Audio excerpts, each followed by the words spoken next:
4 ఫిబ్రవరి 1689 బంధించబడిన ఒక రాజు గొలుసుల్లో నిలబడి ఉన్నాడు. వేలాది శత్రు సైనికుల మధ్య హింసించబడ్డాడు, అవమానించబడ్డాడు. లొంగిపోతే ప్రాణం ఇస్తామని చెప్పారు, కాని అతడు నిరాకరించాడు. మత మార్పిడి కంటే మరణాన్ని ఎంచుకున్నాడు, భయం కంటే గౌరవాన్ని ఎంచుకున్నాడు. ఇది కేవలం ఒక రాజు కథ కాదు, ఇది ఛత్రపతి సంభాజీ మహారాజ్ కథ. చరిత్ర తప్పుగా అర్థం చేసుకున్న ఒక యోధుడి గాథ. సంభాజీ మహారాజు ఎవరు? సంభాజీ మహారాజు ఛత్రపతి శివాజీ మహారాజ్ గారి పెద్ద కుమారుడు. 1657లో పురందర్ కోటలో జన్మించిన సంభాజీ యుద్ధ వాతావరణంలోనే పెరిగాడు. కేవలం 9 ఏళ్ల వయస్సులోనే అతడిని ఔరంగజేబ్ దర్బారుకు రాజకీయ బందీగా పంపించారు. చిన్నప్పటినుంచే రాజకీయాలు, ద్రోహం, అధికార పోరాటం అతడికి తెలుసు. అతడు కేవలం యోధుడు మాత్రమే కాదు, అత్యంత విద్యావంతుడు కూడా. అతనికి సంస్కృతం, పర్షియన్ మరియు ఇతర ప్రాంతీయ భాషలు వచ్చేవి.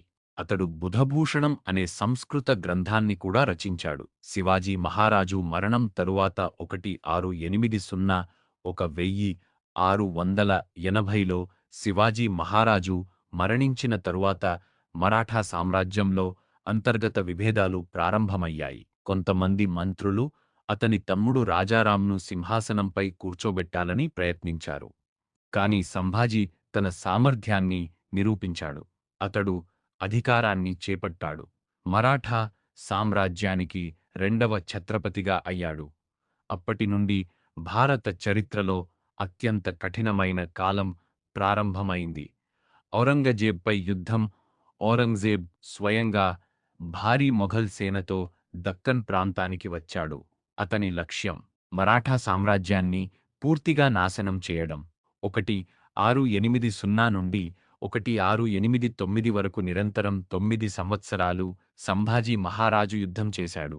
మొఘల్ సామ్రాజ్యంతో, జంజీరా సిద్ధిలతో, పోర్చుగీసులతో, అంతర్గత తిరుగుబాటుదారులతో పరిమిత వనరులు ఉన్నప్పటికీ అతడు ఎప్పుడూ లొంగిపోలేదు.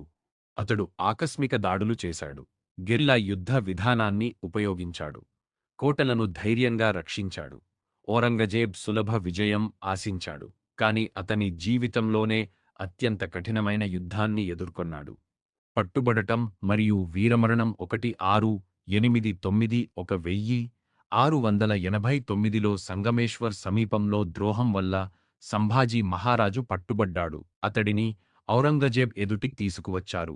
మొఘల్ చక్రవర్తి ఒక ఎంపిక ఇచ్చాడు: ఇస్లాంలోకి మారితే జీవితం, లేకపోతే మరణం. సంభాజీ నిరాకరించాడు. 40 రోజులు అతడిని క్రూరంగా హింసించారు. అయినా అతడు వంగలేదు, అడగలేదు, మతం మార్చుకోలేదు. 1689 మార్చి 11న అతడిని మరణశిక్ష విధించారు. అతని శరీరాన్ని ముక్కగా చేసి నదిలో పడేశారు. కాని అతని ఆత్మ ఎప్పటికీ విరగలేదు. ఎందుకు ఆయనను తప్పుగా అర్థం చేసుకున్నారు?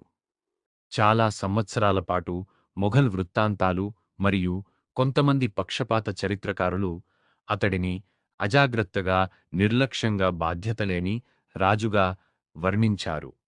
కాని ఆధునిక పరిశోధనలు వేరే నిజాన్ని చెబుతున్నాయి. అతడు ప్రపంచంలోనే అత్యంత శక్తివంతమైన సామ్రాజ్యాన్ని దాదాపు 1 దశాబ్దం పాటు ఎదుర్కొన్నాడు.